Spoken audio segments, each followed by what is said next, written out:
Welcome to Chillin' 101. We hope this video helps. You'll start pairing right now. Open Settings on your iPhone and tap Bluetooth. Make sure it's enabled. On the laptop, open Bluetooth Settings or System Preferences and set Bluetooth to Discoverable. Once done, watch for the iPhone to appear in the laptop's device list or vice versa.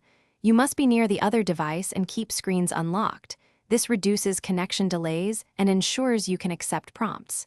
If any device prompts for permission, be ready to tap or click to continue. After the device appears, click or tap its name to initiate pairing. You'll usually see a numeric code. You must confirm the same number on both iPhone and laptop to authenticate. This prevents rogue connections.